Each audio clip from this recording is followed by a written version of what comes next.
¿Cómo estás, Javier? Bienvenido. ¿Qué tal, Antonio? Un gusto enorme estar acá. Bueno, muchas gracias por la visita. Estás a 13 días de la elección. ¿Cómo te ves? Estamos muy tranquilos, estamos haciendo un trabajo fuerte y estamos confiados en que los argentinos de bien quieren una Argentina distinta. Porque una Argentina distinta es imposible con los mismos de siempre y aún más todavía porque son con las mismas propuestas de siempre, con las mismas propuestas que vienen fracasando hace 100 años y nosotros estamos proponiendo un cambio de 180 grados, impulsando las ideas de Alberdi, que son las que hicieron que Argentina, de ser un país de bárbaro en 35 años, se convirtiera en una potencia mundial. Desde lo económico, vos seguís planteando la dolarización como salida.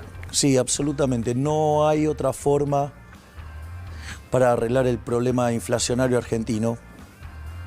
Básicamente, yo lo voy a poner en estos términos. Hay distintos planos de la discusión. Uno es moral. ¿Robar está bien? Claramente no. Bueno, digamos, la emisión monetaria para financiar el déficit es equivalente a una falsificación. Es una estafa. Por lo tanto, digamos, moralmente, digamos, deberíamos plantear la eliminación del Banco Central. Pero ahora vamos a una cuestión técnica. Yo te traigo ahora una botella con el mejor vino de todos los tiempos. Esta es una sociedad de abstemios. ¿Cuánto vale? 0. 0, exactamente. Quiere decir que, digo, como los argentinos no quieren los pesos, el valor real de los pesos es 0. Por lo tanto, cualquier cantidad de dinero que vos tires en la economía argentina está condenado a una hiperinflación. Nosotros creemos que la única forma de salir de esto es quitarle la navaja al mono asesino que es el Banco Central. Porque te hablan de independencia. En la Carta Orgánica del Banco Central siempre dice que es independiente, y sin embargo nunca lo cumplen. Durante la convertibilidad vos tuviste un Banco Central que era independiente, que donde la regla monetaria era una regla monetaria dura, era clara, todo el mundo la entendía, era popular porque ganaba elecciones y tenía toda la estructura contractual de la economía ligada a la regla. Y sin embargo, cuando los políticos ladrones necesitaron emitir porque ya no podían financiarse con deuda, rompieron el contrato y ¿qué hicieron? Nos dijeron que iba a ser diferente. Y no es diferente, porque primero 4 años el kirchnerismo, 10% de inflación promedio, después 20, después 30, con Macri 40, hoy viaja al 150, lo tomás en alimentos al 200% y tenés una represión de precio entre 70 y 100 puntos. Vamos a suponer que sos presidente. Sí. Llegás el 10 de diciembre. ¿Qué haces el 10 de diciembre? Arrancamos con la reforma del Estado. La reforma del Estado tiene varias dimensiones. Nosotros vamos a eliminar todos los ministerios salvo 7 y vamos a agregar uno. Nuestros ministerios van a ser el Ministerio de Economía, el Ministerio de Infraestructura, el Ministerio de Capital Humano, Relaciones Exteriores, Seguridad, Justicia, Defensa y Ministerio del Interior. Eso van a ser los 8 ministerios. En ese contexto, nosotros lo que planteamos es una reforma del Estado. La reforma del Estado implica una fuerte reducción del gasto público en partidas donde directamente roba la política. Pará. Déjame porque tengo el gráfico de torta. Ahí te lo pasé, Jimena, el gráfico de torta del presupuesto. No sé si lo podemos poner al aire, que lo vea Javier ahí atrás. ¿Lo tenemos ahí? Ahí está. Que es la torta del presupuesto por rubro. Para entender un poco, a ver, ¿dónde se recorta? Porque la verdad es que yo veo pasar gobiernos y nadie recorta nada, sino aumenta los gastos. Entonces, realmente, ¿qué posibilidades hay de recortar? Ahora ya, a ver si lo... A ver, yo te hago una reflexión. ¿Sabes cuál es el gran problema de Argentina? Que la solución está en manos del problema. Es decir, no quieren dejar de gastar, es decir, no... No, acá ponen, pero en el tótem no creo que lo vea porque hay un cámara, así que fíjate, lo podemos poner aquí. Claro, atrás. Lo violeta es el gasto previsional, después tenés un gran Bueno, ves, subsidio. seguridad social tenés 40 y pico %. Sí. A ver, ¿Se puede recortar? Ahí no, pero ahora voy a explicar cuáles son las partidas que sí se pueden tocar. Una partida que vos podés tocar de cuajo y que la política no la quiere tocar, que son cerca de 3 puntos del PBI, por ejemplo, es la obra pública. Bien. Vos podés eliminar la obra pública e ir a un sistema de iniciativa privada a la chilena. Nosotros además le estamos incorporando unas mejoras que hicieron los peruanos, que son way outs y sistemas de incentivos a la Suiza para hacerlo además más eficiente y más rápido, que es el mecanismo que utilizó Chile cuando necesitó estabilizar, digamos, cuando llegan los Chicago Boys, o sea, tenían que hacer un ajuste fiscal. Entonces, ¿cómo hacían para ajustar? Entonces, diseñaron este mecanismo para que siga existiendo las obras de infraestructura, pero que en lugar de ser ejecutado por el sector público, sea ejecutado por el sector privado. O sea, la financia el sector privado. Exactamente. Que recupera ¿cómo? Un peaje en una ruta. Claro, es un BOT, un construir, operar y transferir. Sí, perfecto. Entonces, ¿la paga quién? El que la usa. Sí. Ese es el primer punto. Es más, hay mecanismos por el cuales el Estado te permite financiarte más barato, ¿sí? Que eso, digamos, es bastante razonable que suceda. ¿Por qué? Porque como cuando vos transferís esa obra va a quedar en el Estado, una de las cosas que puede aportar el Estado es un paraguas financiero para bajarte el costo financiero, y la contracara de esa es, transitoriamente vos tenés en los pasivos del Estado un PUT que se va a ejecutar bajo determinadas características, pero que es un monto muy chiquitito respecto a lo que es el tamaño de la inversión, muy chiquito. Con eso ahorrás 3 puntos. Ahí ahorras 3 puntos del PBI. Para que tengamos una idea, el déficit fiscal en Nación hoy es cerca de 5 puntos del PBI. Con lo cual, ya ahí tenés 3 puntos. Vos ahorrás los 3 puntos, pero la obra pública, en términos prácticos, se sigue haciendo, pero la hace el privado. Exactamente. Por eso hay un Ministerio de Infraestructura que canaliza esas obras. Porque cuando vos haces el planteo de la iniciativa privada, esa iniciativa privada, digo, tiene, no sé, yo quiero hacer un camino de acá a ahí. Sí. Entonces, pero ese camino es del Estado Nacional. La tierra. Sí, sí. Entonces tiene que hacer una evaluación si ese proyecto tiene sentido. Entonces, si le da el ok, entonces vos avanzás con los estudios. Una vez que se completa toda la fase de estudios, se llama una licitación pública, donde el que hizo los estudios puede perder. O sea, tiene un pequeño hándicap, digamos, por ser el que la presentó. O sea, ahí tenés para eliminar 3 puntos del PBI. Otra cosa que en general no se ve en el presupuesto, porque es algo que aparece ex post, y por eso lo podés usar una sola vez, o sea, es once for all, ¿no? Es una vez para siempre. Que son las transferencias discrecionales. Sí. ¿Y por qué las transferencias discrecionales son 5 puntos del PBI? Claro, no te van a aparecer cuando tenés el presupuesto.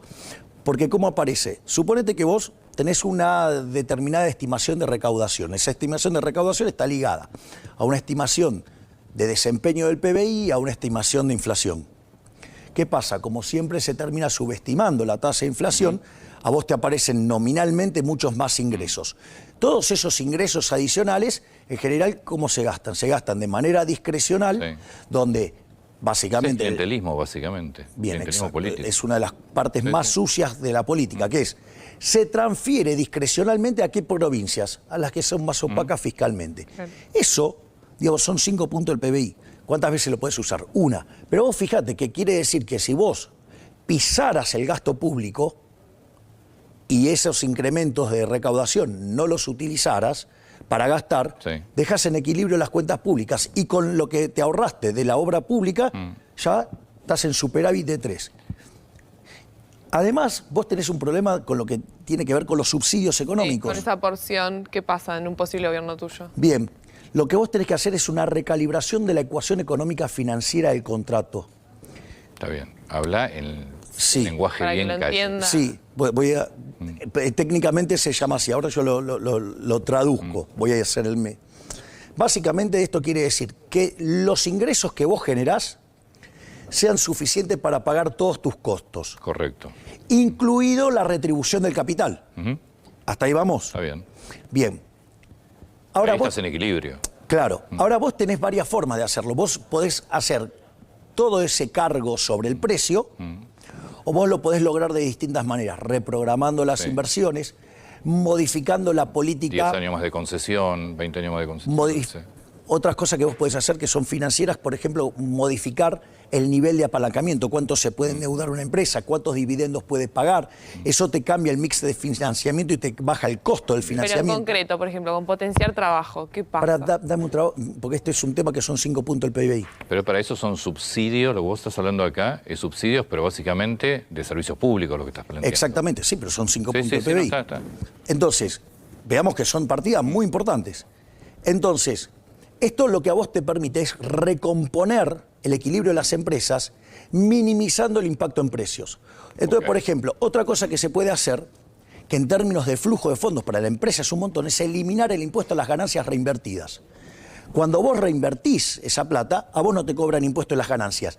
con la clave de que si vos la vendés, en la venta no te cobren. Todo esto traducido para la persona que está del otro lado es, vos eliminás subsidios por parte del Estado como gasto público, lo que no implica que te aumente la tarifa en forma... Exactamente. Esto, yo lo que estoy explicando es la ingeniería financiera para recomponer la ecuación económica financiera de las empresas, pero con el mínimo impacto sobre el precio de la gente.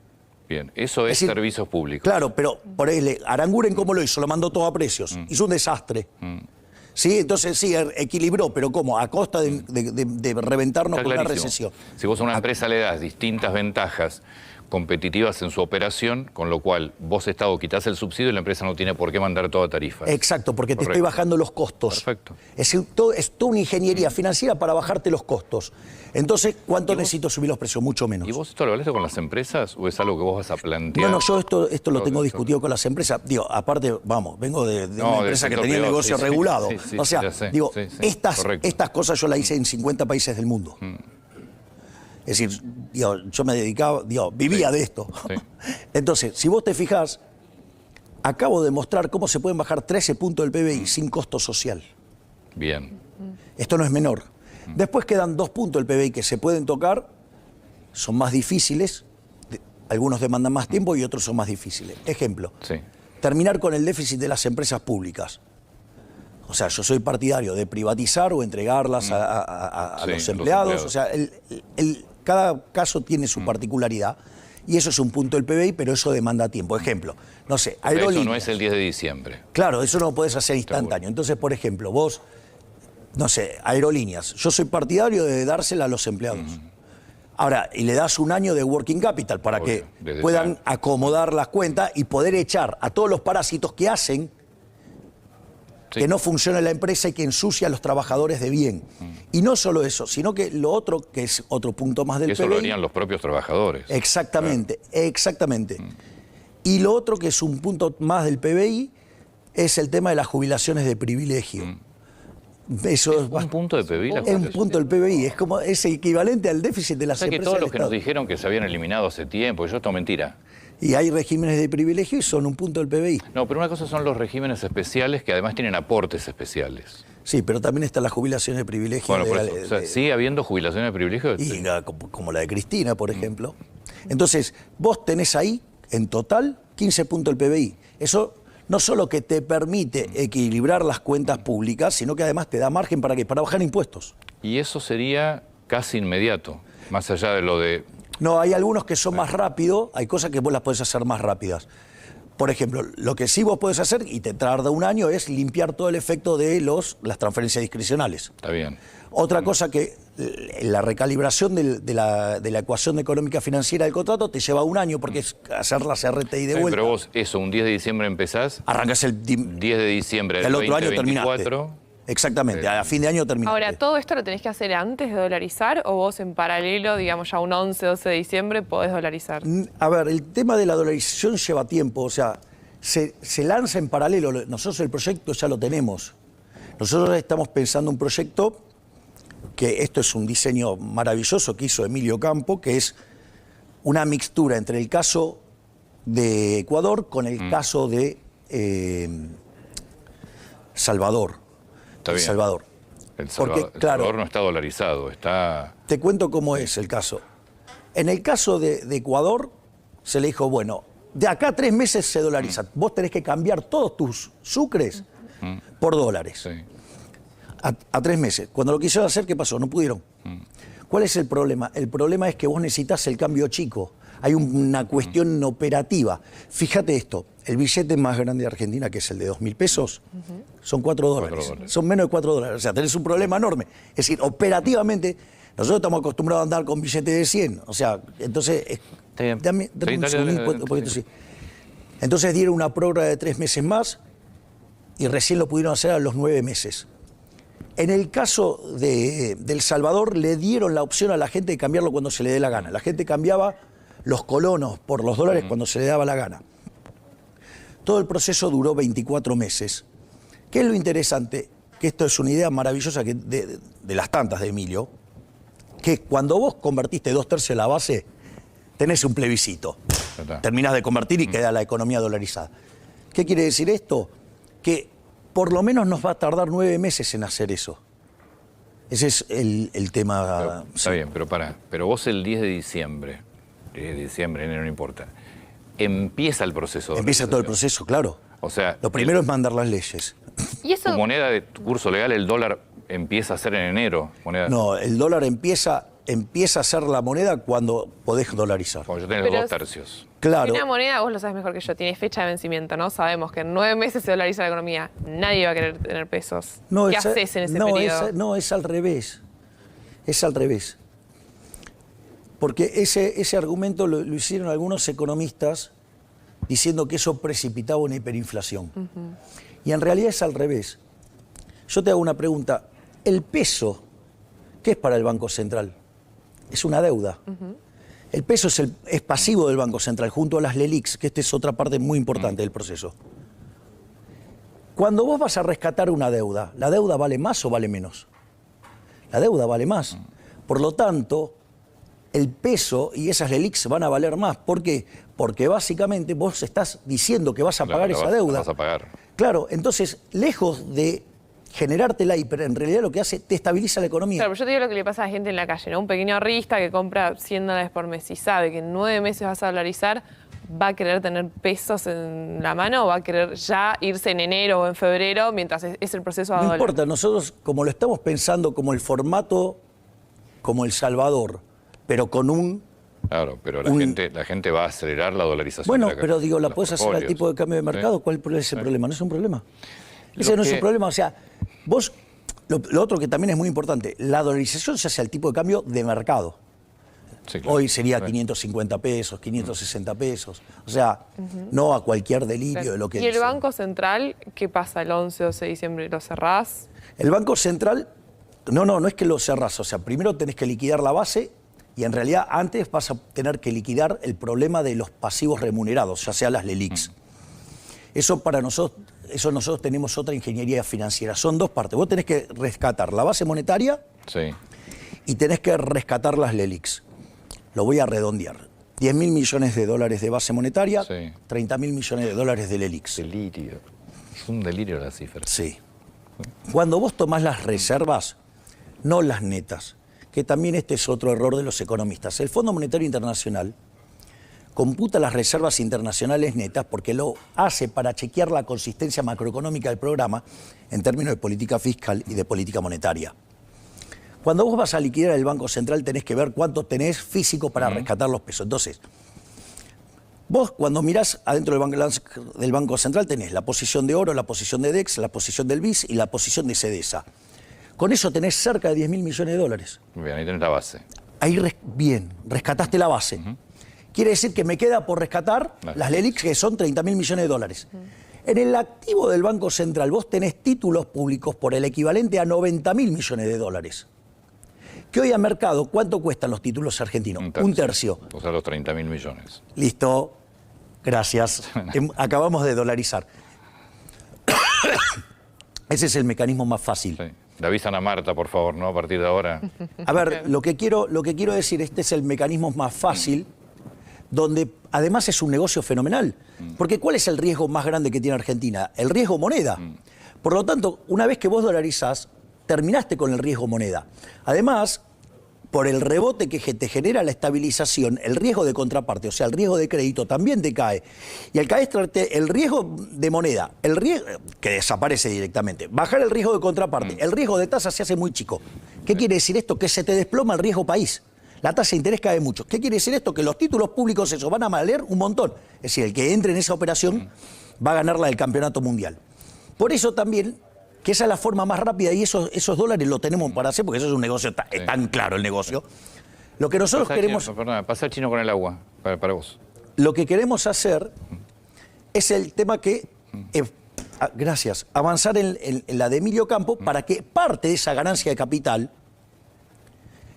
quede adentro del Estado y eso te permita además reducir la deuda. Ahora vamos a la calle. Vamos a la calle. Vos empezás el 10 de diciembre, haces todos los proyectos de ley para reforma del Estado, para bajar la cantidad. Ya los tenemos. Sí, los presentás.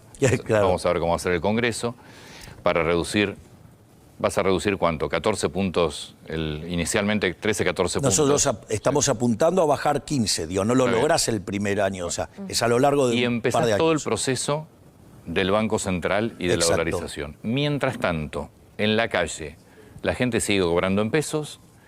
¿Qué pasa con el cepo? ¿Qué pasa con el mercado cambiario? El día que limpiaste las LELIQs, puedes abrirlo sin ningún problema. O sea que inicialmente el cepo sigue. El primer tiempo de tu gobierno el cepo sigue. Sí, es hasta el que vos levantás las LELIQs. Que eso más o menos para el que está mirando, ¿cuánto puede llevar? Depende de cómo estructures la operación, puede demandar 1 mes, 2 meses. Está bien. Depende de cómo logres estructurar la operación. Alguien que te vote a vos se tiene que imaginar en febrero o marzo, por ejemplo, que se levanta el cepo y en septiembre de 2024, si sale bien el plan, más o menos dolarizados. Sí.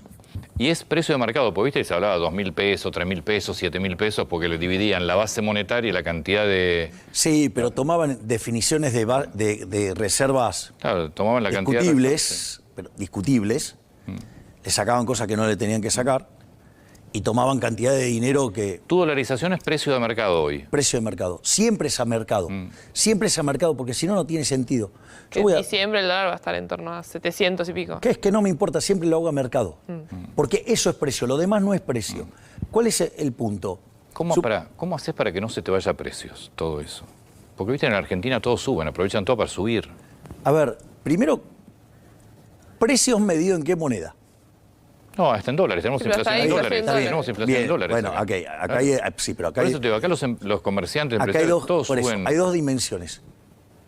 La inflación es la pérdida del poder adquisitivo del dinero. ¿Esto qué quiere decir? Que si vos eliminás el peso, no tenés más inflación. El punto es, y esto es muy atinente lo que estás preguntando. Es inflación en dólares en Argentina. Es si va a haber inflación en dólares. La respuesta es transitoriamente sí. ¿Por qué? Porque vos vas a tener que tener una recomposición de precios relativos fruto de 20 y pico de años de distorsiones. Lo voy a poner en estos términos. Cuando vos estabilizaste con la convertibilidad, ¿qué era lo interesante de la convertibilidad? Que solamente se emitía dinero contra demanda de dinero. ¿Qué quiere decir? Que oferta y demanda de dinero siempre eran iguales. Quiere decir que el poder adquisitivo del dinero no podía caer. Sin embargo, vos tuviste inflación desde abril del 91 hasta enero del 93. O sea, durante 20 meses vos tuviste inflación. Momento a partir del cual vos pasás a ser el país con menos inflación del mundo. ¿Por qué? Porque vos venías de dos hiperinflaciones. Venías de la hiperinflación de Alfonsín y la hiperinflación de Menem con el plan de Bungiborn. O sea, y eso...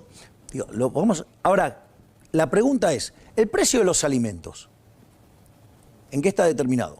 En dólares. En dólares.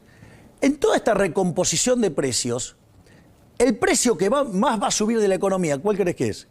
El salario. Con lo cual, el nivel del... Ojalá, pero sí, ¿cómo es ese proceso? Porque nos cuesta imaginarnos a los trabajadores que nuestro sueldo... Porque en términos de teoría monetaria se llama el efecto Hume-Cantillon. Y es cuando vos ingresás el dinero, cuáles son los precios que van subiendo. Ejemplo, supongamos que yo tengo una situación donde, no sé, se me cayó la demanda de dinero. Entonces, cuando se me cae la demanda de dinero, primero me sube el tipo de cambio, o sea, me sube el dólar. Después del dólar, ¿qué me sube? Me suben los precios de los transables, después me suben los mayoristas, después los minoristas y a la cola, ¿quién viene? El trabajador. Sí, siempre último. Claro, y bueno, por eso tenés la licuación de salario real que tenés. Desde la mitad del gobierno de Macri para acá, se perdió un tercio del salario real. Y esa dinámica, ¿cómo se sostiene? Se sostiene con inflación acelerando. Es decir, vos decís, no tengo un problema en el mercado de trabajo porque tengo 7% de desempleo. ¡Mentira! O sea, a ver, el decil más alto de la distribución en Argentina gana menos de $1.000. O sea, me digo un chico en McDonald's, en Estados Unidos gana 3.000, dale, tenemos un problema. Pero mira, hagamos un ejercicio. Hoy el salario formal es de 2.70. Permitime terminar esto. ¿Esto qué quiere decir? Que en esta dinámica donde yo voy acelerando la inflación, los salarios corren de atrás. Hoy, claramente. Hoy. Hace 7 años. El día que yo paro, todos estos que venían corriendo de atrás, ¿qué hacen? Empiezan a empatar a los que estaban adelante. ¿Sí? Es la propia dinámica del sistema. Estás recomponiendo los precios. Si yo hoy dolarizo. Si lográs que te aumenten los salarios, más allá del... Pero toda la recomposición de precios que vos vas a tener, el precio que más se va a recomponer en dólares es el salario. Pero hagamos un juego, ¿no? No, es un juego. Si yo hoy dolarizo, por ejemplo, un sueldo formal sería más o menos de $490. Hoy, ¿no? Dolarizamos, yo paso a cobrar 490. ¿Qué hago o qué va a venir? Mi jefe y me va a decir desde el mes que viene ganás $1.000. ¿Cómo es eso en la práctica? Dólares. Ganás en dólares. Vas a ganar en dólares. Hoy tenés 270.000 pesos un salario promedio. Pasado a dólares, 490. Así sería dolarizado al valor de mercado. A mercado. A mercado. ¿Por qué mi salario en dólares va a aumentar para que yo gane? Siguiente. ¿Cómo salta de 490 a 1.000, por ejemplo? Bien. Vos ahora vas a tener precios que siguen subiendo. Sí. Y te van a seguir subiendo en dólares, que son los que vienen de atrás de los transables. En ese contexto, esa gente va a subir esos precios.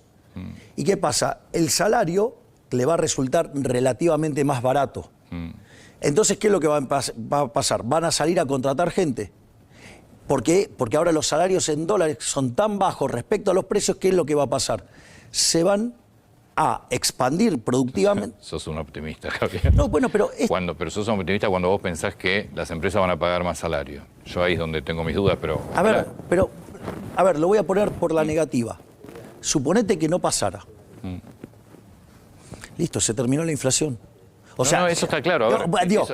Primer punto, se te terminó la inflación, sí. Con lo cual, ahora la pregunta es, la inflación, siendo un impuesto tan regresivo, ¿a quiénes a los que le pega más? A los que menos ganan. A los que menos tienen, por lo tanto, con solo eso es una mejora. Cuando vos tenés la recomposición de precios relativos, la empresa, cuando, digamos, se ve más rentable, se va a querer expandir. Cuando se va a expandir, ¿qué va a pasar? Se va a llevar los trabajadores... Ese proceso va a ser un proceso a partir del segundo año. Pero vos fíjate, esto pasó en 20 meses en Argentina cuando hiciste la convertibilidad. Sí, los salarios en dólares volaron. Segundo año. Bueno, está bien, digamos, o sea, la inflación vos dejás de emitir hoy, no para hoy, para dentro de 18 a 24 meses. Sí, es verdad que frenar la inflación es muy expansivo, digamos. Bueno, dejas de robar plata del bolsillo a... Bien, esa es la respuesta. Dejaste de robarle 25.000 millones de dólares al sector privado. ¿Ese es el costo de la inflación anual? Eso es lo que les cuesta a los argentinos de bien tener el Banco Central que imprime papelitos para el Estado. En los últimos 20 años el Estado le robó a los argentinos 280.000 millones de dólares con esto. Pero conforme la inflación es más alta, el robo es más grande. Este gobierno le está por robar cerca de 90.000 millones de dólares a los argentinos. Entonces son casi 25.000 millones de dólares por año que los políticos... no de buena manera, le van a devolver a los argentinos por año. Mirá si no es una inyección de plata enorme. Todo ese dinero ingresado al sector privado genera una recomposición de precios que cuando vos tenés tu precio, donde vos hoy estás ganando más de lo que venías ganando, digo, ¿qué haces? Te expandís. Cuando te expandís, te llevas trabajadores. En esa dinámica, los salarios suben. Entonces, ¿qué es lo que es interesante de esto? Que los salarios en dólares van a volar. Y cuando los salarios en dólares vuelen, dado el precio de los alimentos, ¿qué te va a pasar? Los indigentes se te van a caer fuertemente y como los pobres es una combinación lineal de los indigentes, vas a tener una brutal caída de la pobreza. ¿Cómo vas a lograr, porque esto es muy de Argentina, cómo vas a lograr que los precios en dólares no se disparen? Porque también acá tenés la clásica viveza, tenés demanda, subís los precios, no importa que estén dolarizados, subís igual. Vamos por partes. Supongo que vos no vas a ejercer control de precios, entonces... Y de casualidad. Claro. Además no los vas a necesitar tampoco. No funcionaron nunca, no van a funcionar jamás. Y jamás lo haría porque va en contra de mis principios liberales. Porque es un ataque a la propiedad privada el control de precios. Sacando esa cuestión, mira, porque ahora entonces no estamos discutiendo tasa de variación de precios, sino que ahora estamos discutiendo nivel de precio. Vamos por parte. Porque nosotros estamos planteando una reforma fiscal de bajar el gasto público para bajar impuestos, desregular. Estamos proponiendo una modernización del sistema laboral, siendo un sistema de seguro de desempleo. Y eso te va a hacer que seas competitivo fiscalmente, que seas competitivo laboralmente. Y dado que ahora vos sos competitivo fiscalmente y laboralmente, ¿qué haces? Abrís la economía de manera irrestricto. De manera irrestricto. ¿Qué quiere decir esto? Que vos vas a una situación de libre comercio. ¿Querés cobrar más? Quebrarás. Está bien. Claro, o sea, quiero comprarme un auto, no llegan las fábricas de Argentina con los autos, importo. Claro, para que la gente... pero en el medio vas a tener que ser competitivo fiscalmente, porque un auto en el mundo tiene 10% de impuesto, acá tiene 60%. Y ese esquema de libre comercio, con lo cual Bueno, ese esquema se va a producir aproximadamente al año o a los 20 meses, cuando se abra todo el cepo, cuando tengas... Cuando vos tengas... Vos abrís la economía cuando vos tenés competitividad fiscal y competitividad laboral. Eso es lo que te permite... Pero esto no es menor, porque esa secuencia no es menor. Vos no podés abrir la economía de cualquier manera, porque si lo haces como se hizo durante la dictadura... Sí, no podés competir. Los mandás a la quiebra y generás un industricidio, entonces no solo que estás reventando las empresas, sino que a la postre dejaste sin laburo a la gente y los salarios reales se Primero le sacás la mochila de impuestos para que su precio sea competitivo. El costo laboral y el tema laboral, claro. Las dos. Y ahí abrís. Y ahí abrís, unilateralmente, a la chilena. Sí, sí. Ahora competí. Es decir, que eso tiene que ver con el plano real. El plano monetario es otra cosa y vos vas a poder liberar toda la economía el día que resolvés el problema de las leyes. Yo voy a poner un orden de magnitudes porque para que se tenga claro cuál es el problema del que hablamos. A ver, vamos a las grandes crisis de Argentina. Rodrigazo, 14 puntos del PBI en el 75. En el 81, tablita cambiaria, 11. Hiperinflación de Alfonsín en el 89, 8. Y la voladura de la convertibilidad, 7. Hoy Argentina, entre lo que es la posición del Estado Nacional y el Banco Central, tiene 12 puntos el PBI, camino a 13. De eso, vamos a redondear en 13, 5 puntos están en el Estado, 8 están en el Banco Central. Es decir, ojo con esto de creer que solamente arreglando el problema flujo se termina el problema. No, arreglando el problema flujo, llámese el problema fiscal, no se arregla el problema, porque el tamaño del problema stocks, lo que está pasando en el balance del Banco Central, es mucho más grande. Entonces, ojo que te digan que te van a liberar el cepo y no te arreglan el problema de las LELIC, el cambio de portafolio te genera la hiper. Bien, pero vos ya planteaste que todo eso se produce una vez que tengas, entre otras cosas, resuelto el problema de las LELIC. Exacto. Por eso estamos calculando, según lo que vos planteás, que va a ser... El problema de las LELIC el problema de las LELIC se puede resolver en el lapso de 30 a 90 días. Perfecto. Lo que te demanda más tiempo es el problema de resolver la cuestión operativa de que los dólares empiecen a circular. O sea, que lo que plantea Patricia Bullrich de salir del cepo... Es un disparate. Lo único que te va a hacer es generar una hiperinflación. Abrís el primer día, el cambio de portafolio te genera la hiper. Bien. No, yo le quería consultar sobre el tema electoral. ¿Tiene fiscales en todas las mesas? Nosotros ya tenemos 80.000 fiscales en este momento, formados. Es decir, nosotros vamos a defender los votos en serio. Yo quiero volver sobre algo que planteaste. Obviamente toda la modificación del régimen fiscal es un tema que tiene que ir por el Congreso. No sé bien el tema del régimen laboral. Vos planteás seguro de desempleo. En su momento vos lo que habías contado es que hasta los propios sindicatos pueden ser las propias aseguradoras. ¿Eso lo tenés hablado con sindicatos? Sí, nosotros tenemos conversaciones preliminares. Vamos a ponerlo en otros términos, porque esto es para chequear la compatibilidad de incentivos. Argentina, saquemos el tema del empleo público, que hay ahí desempleo encubierto, hay desempleo maquillado que tiene que ver con el monotributo social. Hay un montón de cosas que vos la computás como empleo, pero que después, o sea, en realidad si vos lo limpiás no es así. Vamos a lo duro. Lo duro es el empleo formal en el sector privado. Son 6 millones de puestos de trabajo que está clavado desde el año 2011. No cambió. Si no, está claro que los convenios laborales no sirven hoy como están. Bien, hay un problema. Y fuera del mercado tenés 8 millones de personas en el informal. Esto quiere decir que el segmento informal es más grande que el formal. Con lo cual, digo, el que está, el insider del negocio sabe que tiene un problema. El sindicalista sabe que tiene un problema. Primer punto. Segundo punto. En esta dinámica donde no se generan puestos de trabajo y una economía que no crece hace 10 años, 11 años, ¿cuál es el problema? Tampoco se generan puestos de trabajo. Eso hace que además, como la población sube, los salarios reales caen. Por lo tanto, tiene un problema de presión de las bases y la izquierda le está poniendo en jaque el negocio. ¿Está claro que los sindicalistas hoy, tal como están las cosas, tienen un problema grande? Sí. Claro. Bien.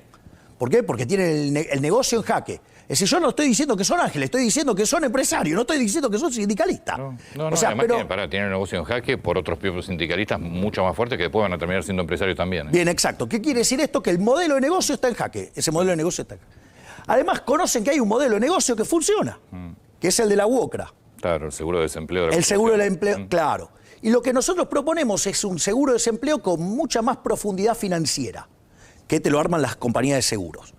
Entonces, vos vas a pasar de un mercado de 6 millones a 14 millones. Es decir, el mercado de trabajo, en lugar de ser de 6 millones, va a ser de 14 millones. Es decir, te creció el mercado un 133%. Punto 1. Negocio para los sindicalistas. Antes no había nada. Ahora hay 8 millones de primas. ¿Qué te dice la compañía de seguridad? Hola, acá estoy. Sí, digamos, ¿y qué crees que va a pasar? Se van a asociar. Digamos, o sea, los sindicalistas le van a llevar a las compañías de seguros ¿qué? Trabajadores para arreglar este problema. Por lo tanto, ¿y qué es lo más importante? Que vos limpiás la señal de precio de la economía. Entonces ahora podés empezar a generar puestos de trabajo. Esto es muy importante porque si vos en esta situación en la cual vos bajás la carga fiscal, eliminás la inflación, vos vas a tener un proceso virtuoso de inversión porque además estás bajando la tasa de interés. ¿Esto qué quiere decir? Que vos primero que vas a invertir mucho, vas a crecer mucho, pero como estás cambiando las condiciones del mercado laboral, que los estás haciendo flexibles y los salarios en Argentina están hiperdeprimidos, ese proceso que va a ser intensivo en trabajo. Esto no es menor, porque estos son reformas de primera generación, pero esta tiene un impacto muy fuerte ¿en dónde? Fíjate, mayor crecimiento, mayor productividad, mayor empleo, mayor formalización. ¿Qué problema te está arreglando todo esto? En teoría la pobreza y la educación debería atrás, pero y la te pobreza está reformando, te permite reformar el sistema previsional sin tener que perder derechos. Es decir, te permite, o sea, porque vos ¿qué vas a estar? Aumentando la cantidad de aportantes en términos de trabajadores pasivos, te permite tener mayores salarios, una economía en crecimiento, además cuando vos veas mayores salarios reales, la PEA te va a aumentar, por lo tanto vos vas a tener todo un conjunto de elementos que te van a generar un montón de fondos que te va a permitir hacer la reforma del sistema previsional sin dañar derechos. Bingo, no me van a decir que no es una obra de arte lo que acabo de hacer. Pero pará. Mi ley presidente. Tus dos, es decir, vos tenés todo el programa muy claro, pero está todo recontratado una cosa con otra. De no producirse una, no se produce la otra. Por ejemplo, si vos, la modificación del sistema fiscal dependerá de los acuerdos que hagas con el Congreso. Si no se produce la reforma laboral que estás planteando, tampoco se va a producir después la apertura de los mercados con libre competencia. Ahora la pregunta es al revés. ¿Qué tanta certeza de poder cumplir con todas las reformas para llegar al punto final? Vamos por parte. El primer punto que es, a diferencia de otros, y esto es histórico en Argentina, yo llego con mandato. Es decir, yo no es que no te estoy diciendo qué es lo que voy a hacer. ¿Te puede gustar o no? Seguro. Es decir, o sea, pero yo tengo una agenda muy clara. Es una agenda para bajar la inflación, para hacer crecer la economía y para exterminar la inseguridad. Esa es la otra parte que te iba a preguntar. Bueno, por eso. Digo, la agenda está bien clara. O sea, no hay... Entonces, es más, ni siquiera tengo ni la pretensión ni la jactancia de creer que me votan por otra cosa si me votan. Pero necesitas, por ejemplo, modificar la Constitución. Pero no. Estás el Congreso. O sea, vos podés tener la agenda, podés ser presidente, pero tal vez no tener los votos necesarios. Está bien. Vamos, lo primero que digo es, llegás con mandato. Por lo tanto... va a tener un primer problema el Congreso de bloquear algo que la gente eligió. Primer punto. Segundo punto, le van a tener que explicar a la gente por qué no quieren las reformas que harían grande a la Argentina de nuevo. Si aún así hay un nivel de intención de tanta violencia y de tanto bloqueo, bueno, les voy a llevar para que se haga un referéndum. ¿Por qué hago un referéndum? Porque lo tienen que aprobar. Y si no lo aprueban, porque como es vinculante, entonces, ¿qué es lo que pasa? Lo van a tener que aprobar el Congreso. Entonces, si no me dejan hacer un referéndum, le van a tener que explicar a la gente por qué no quieren que la gente elija. Y aún así, supongamos que saliera el referéndum y además me saliera mal. O sea, a pesar de la confianza que me van a dar en la segunda vuelta para ser presidente, en ese sentido, ¿qué es lo que digo? Ok, si me hacen eso, pero me van para atrás con las reformas estructurales, bueno, sobre reacción el ajuste fiscal, que le duela más a la política. Es decir, exacerbo el ajuste fiscal. A ver, hay algo que se llama principio de clasificación efectiva de los instrumentos de mercado. Es un concepto que desarrolló Robert Mundell en el año 68. Es decir, digamos, para terminar con el problema de la inflación es la política monetaria. Para terminar con el problema del déficit fiscal es la política fiscal. Si a mí no me dejan terminar con el problema monetario de esta estafa que se llama Banco Central de la República Argentina, que existe desde 1935, no es que existió siempre. Argentina era una potencia mundial y no tenía Banco Central. Y no solo eso, sino que además se creó por 40 años. Lo tendrían que haber cerrado en el 75 y no lo hicieron. Igual que explota la ganancia. Bueno, por eso, está bien. Pero esto quiere decir que los políticos, cuando encuentran un mecanismo para robarte, no te lo quieren devolver. Nosotros justamente lo que estamos haciendo es exponer a los políticos frente a la sociedad como los ladrones que son. Entonces que expliquen por qué le quieren seguir robando a la sociedad. Háblame de la seguridad. Bien. ¿Quién va a ser tu ministro de seguridad? A ver, esto es importante. Esta es la primera vez que vos vas a tener en un gobierno donde el vicepresidente, en este caso la vicepresidente, no es una figura decorativa. Es decir, los temas de seguridad y de defensa nacional van a estar en manos de Victoria Villarruel. Básicamente, lo que nosotros estamos proponiendo es una nueva doctrina de seguridad, que es el que las hace, las paga. Para que el que las hace, las paga, eso requiere un conjunto de reformas. Por un lado, vos tenés que modificar la Ley de Seguridad Interior, donde es fundamental el apoyo a las fuerzas. Porque, digamos, decir a las fuerzas que vaya y haga y cumpla determinada tarea, ponga el cuerpo, y después vos te quedás del lado de los delincuentes, es un problema grave. O sea, esto es un tema no menor a los efectos de combatir, digamos, los delitos. Otra cosa tiene que ver con el tema de la defensa nacional. Porque a veces, muy ligeramente, dicen, no, vamos a mandar al ejército. No podés mandar al ejército. Hay algo que se llama Convención de Ginebra. La Convención de Ginebra dice que los uniformados no le pueden tirar a los civiles. Aun cuando no fueran civiles, pero están disfrazados de civiles. Lo cual es una problemática no menor. Por eso cada vez que se mandó al ejército, por ejemplo en Colombia o en México, falló. ¿Por qué no le van a tirar?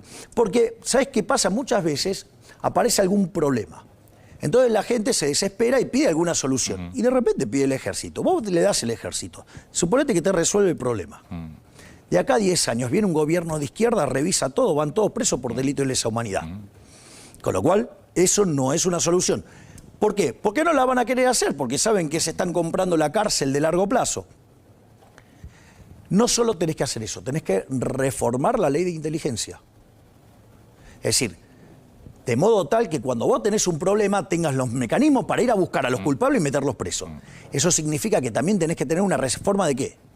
Del sistema carcelario, y del sistema penal y del sistema penal procesal. Es decir, la cárcel para encerrarlos y el sistema penal para que los condene en tiempo y forma y el procesal para que justamente no se te convierta en una puerta giratoria. O sea, vos no podés, entonces, pensar en soluciones, voy a bajar la inseguridad, sino, no, requiere todo un conjunto de reformas. Sí, requiere, sí, sobre todas las cosas requiere convicción política. Las importantes requieren tiempo y negociación política. El problema es, ¿qué haces desde lo urgente también mientras tanto? Le das el apoyo a las fuerzas y que, digamos, acorde a la ley, acorde a las reglas que existan, puedan actuar y respaldarlos. ¿Vos planteas libre portación de armas? Eso es una discusión más larga, es una discusión teórica. Digo, dentro de todo eso, si vos querés, eso es una etapa final. Pero, digo, o sea, vos tenés que reformar... Inicialmente van las 3 reformas fundamentales de los procedimientos penales. Y el sistema carcelario es una cuestión de inversión también ahí. Bueno, eso también lo, digamos, también lo tenemos ¿Eso lo vas a hacer privado? Sí. O sea, invierte el sector privado en las cárceles. Exacto. Y busca la forma de financiarse y la forma de generar recursos. ¿Y el Estado le paga por cada preso? Le paga, sí, una determinada parte. Sí, hay muchos países del mundo. Sí. Exactamente. Pero eso hace que el sistema sea mucho más eficiente y que en términos humanitarios sea un lugar para que la gente corrija sus acciones, para que las revea, y no un mecanismo de tortura. Digo, porque esto también hay que entenderlo. ¿Lo puedo contar con una anécdota? Porque me parece que se entiende más fácil. Yo tuve la suerte en uno de mis viajes de ir a San Francisco. Y enfrente de la bahía está Alcatraz. Alcatraz, que era una cárcel de máxima seguridad, hoy es una atracción turística. En esa atracción turística, uno va haciendo todo el recorrido y dice, bueno, digamos, estaban los presos más peligrosos y tenían toda una serie de servicios en cuanto a comida, digamos, cómo se testeaba la comida. De hecho, eso se sigue haciendo hoy. O sea, vos cuando le das un plato de comida en estas cárceles privadas, le regulan hasta la temperatura a la que está la comida. No, esto no es un chiste. El arroz tiene que estar a determinados grados, o sea, es así, ¿eh? Y si no lo cumplís hay sanción. Digo, para que más o menos se vea. Entonces, y tiene condiciones en las cuales vos dormís, podés estudiar, podés hacer un montón de actividades. Eso en Alcatraz ya estaba diseñado. ¿Y qué es lo que hace el recorrido? Vos vas por las distintas partes, el audio te cuenta. Sí. Y el final, ¿dónde es? En la parte de recreo. Hay una cancha de básquet, hay lugar donde hacen fierros, o sea, digamos... Sí. Y eso da a la bahía de San Francisco. Y dice, este era el lugar más triste de toda la cárcel. Porque ellos estaban encerrados y veían que el costo de la libertad era ver cómo progresaba la ciudad. Encima San Francisco, una ciudad hermosa, y estos estaban encerrados. ¿Qué quiere decir esto? Que la pena es perder la libertad. Es decir, lo más sagrado del ser humano, dada la vida, es la libertad. Entonces, hay que entender ese concepto. Para que, además, la cárcel sea un lugar donde esa persona recapacita sobre el daño que le ha causado a la sociedad y que en el fondo se lo causa a sí mismo también. Y que sea un lugar que sirva para, digamos, que la gente se reeduque y se pueda después, una vez cumplida la pena, reinsertarse. Que nunca, jamás funcionó en la Argentina, ¿no? Bueno, hay que cambiarlo, sin duda. Nosotros proponemos una Argentina distinta. Primero no hay lugar. Sí, no, lo que pasa es que ahí pero donde si se lo das al sector privado... Claro, sí, hace sobre. ¿Cómo te imaginás la PASO? Dame proyecciones tuyas de resultados. ¿Qué imaginás que va a pasar? Porque en un momento dijiste voy a ser presidente una vez que gane el balotaje. Contame cómo imaginás todo el proceso. Porque nosotros consideramos que vamos a ser la fuerza más votada individualmente. Individualmente. O sea, vas a ganar, vos considerás que en la PASO vas a sacar más votos que Massa, que casi no divide, tampoco con Grabois casi no divide. Está bien, pero más que Larreta seguro, más que Bullrich seguro. Sí. Eso la PASO. Y eso nos posiciona de una manera muy fuerte para entrar a la elección general como segunda fuerza. Nosotros hoy estaríamos peleando el ingreso al balotaje. Y si entramos al balotaje, no me importa a quién me pongan enfrente, le ganamos a todos. ¿Es Patricia Bullrich una persona que sumarías a tu espacio si vos fueras presidente? Yo voy a sumar a todos aquellos que estén dispuestos a trabajar por una Argentina libre. Está bien, a ver. Capaz que Larreta también está dispuesta y vos no te gusta, por eso te pregunto. Larreta no quiere una Argentina libre. Larreta es un colectivista exacerbado, es un kirchnerista de buenos modales. Bullrich sí. En algunas cosas sí, en otras no. O sea que no te preocupan los resultados provinciales. En Neuquén igual les fue... No, pero a ver, el tema es este, que no es extrapolable lo que pasa en una provincia de la nación. Mirá, ejemplo práctico. Antes de ganar la elección, Macri, perdió 11 provincias de corrido. Porque acá hay algo muy interesante, que esto me lo contó una persona que sabe de esto y que entiende de esto. El voto es un proceso muy complejo donde el que va a votar te transfiere a vos confianza para hacer algo. Sí. Ese vínculo es un vínculo muy delicado y que demanda mucho tiempo esa construcción. De ahí a que vos le transfieras, por ejemplo, a ella, ese camino es un camino muy largo. Yo igual ahí tengo una... A mí me parece que la historia de la Argentina del voto es otra. Yo no sé si yo votándote a vos te doy la confianza para hacer algo. Hay mucho porcentaje del voto es, votándote a vos, le saco la confianza a otro para que no haga... O sea, hay mucho voto en contra de y nunca a favor de, que este es el gran problema que tenemos. Yo creo que esta es la primera vez que tenés la posibilidad de votar a uno que es distinto. Porque si yo tomo los que están, Morales 34 años en el Estado, Larreta 30, Vidal 5, Bullrich 40, Carrió desde antes de la democracia, por decir Juntos por el Cambio. Del otro lado es el tren fantasma, así que no hace falta ni siquiera que... Digo, que te vengo a explicar quién es Drácula, es un chiste. O sea, entonces, no, porque a veces, viste, dicen, no los critica a los K. Digo que son el tren fantasma, son Drácula, son todos los monstruos juntos. ¿Qué vas a hacer con los planes sociales? A ver, esto nosotros no pensamos eliminarlos. Nosotros lo que estamos hablando es de crear un nuevo ministerio que es el de Capital Humano. El de Capital Humano tiene, tiene 4 secretarías, vendría a ser. Hay una secretaría que es Niñez y Familia. Hay otra que es Salud. Otra que es Educación y otra es Trabajo.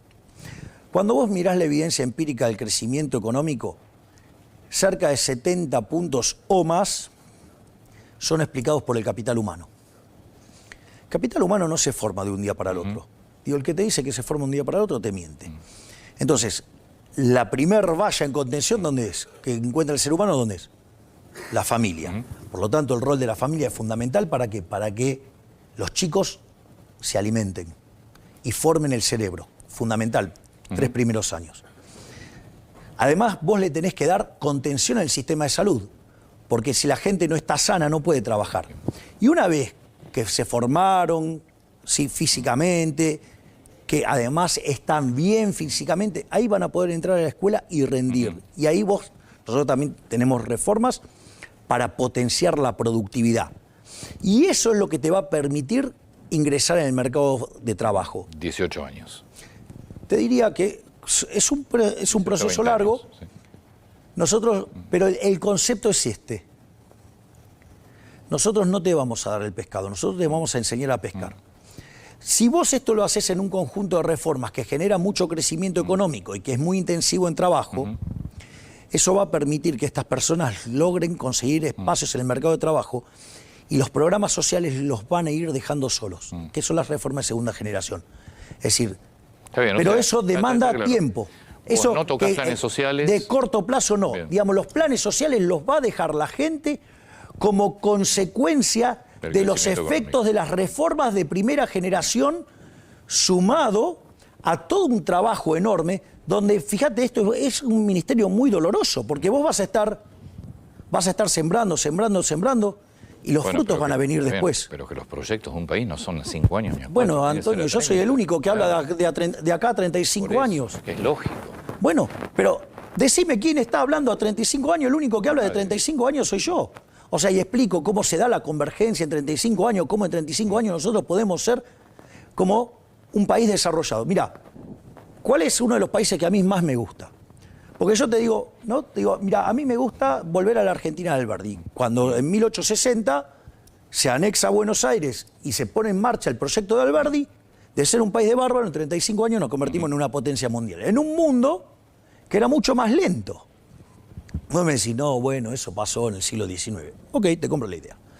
Esto lo hizo Irlanda. Lo hizo Irlanda. Irlanda era el país más pobre de Europa. Es más, cuando vos tomás la restabilización y que se acomoda y todo, y que poner que cuando el momento en que llega a $20.000 per cápita, de ese momento a hoy, ¿sabes en 30 años, ¿sabes cuánto multiplicó el PBI per cápita? Por 6. Tiene un PBI per cápita de $120.000, es más grande que Estados Unidos el PBI per cápita. Es decir, ¿se puede hacer? Sí. No, lo que hay que entender es que hoy la solución está en manos del problema. Es decir, mira, hay un libro que es maravilloso, que se llama The Next Convergence, que es de Michael Spence. Ningún especialista en crecimiento te lo va a recomendar porque ¿qué hace? Te da el recetario. Es decir, yo como tengo estas cosas tan atípicas, yo soy especialista en crecimiento y además te digo que ese libro está buenísimo porque está el recetario. Cuando vos aplicás el recetario, digo, o sea, es claro lo que tenés que hacer. No es que... El tema es si la teoría termina funcionando. La teoría sí funciona. Yo te compro ese argumento, por ejemplo, parado en 1776. Adam Smith, en su libro más conocido, en ese momento, su segundo libro, porque él se hizo conocido en ese momento por la teoría de los sentimientos morales, perdón, cuando escribe la investigación sobre la naturaleza y la causa de la riqueza de las naciones, para los amigos riqueza de las naciones, él lo que plantea es un modelo de crecimiento. Si vos lo mirás parado en ese año, decís, digamos, compartí porque está buenísima. Bueno, en realidad, ahora, a la luz de la historia, Adam Smith acertó y todos los pesimistas, desde Malthus y todos sus herederos, fracasaron todos. O sea, hoy con 250 años de evidencia de crecimiento económico, el problema no es crecer. Es decir, digamos, ya sabés lo que hay que hacer. No se sabe cómo crecer. Exacto. Claro. Ahora el punto es la instrumentación. ¿Qué pasa? Aplicar las ideas de la libertad va en contra de los intereses de los políticos. Fíjate esto, va a venir un político y te va a decir que te pide el voto para que él, desde su fatal arrogancia, arreglar los problemas de tu vida. Yo es al revés, te digo, dame el voto, así yo te devuelvo el poder de ser el propio arquitecto de tu vida. Y vos disfrutás los beneficios y te haces cargo de los costos. Muchas gracias por el tiempo, te hemos exprimido. No, por favor, yo puedo estar horas así. Muchísimas gracias. Gracias, Antonio. Gracias.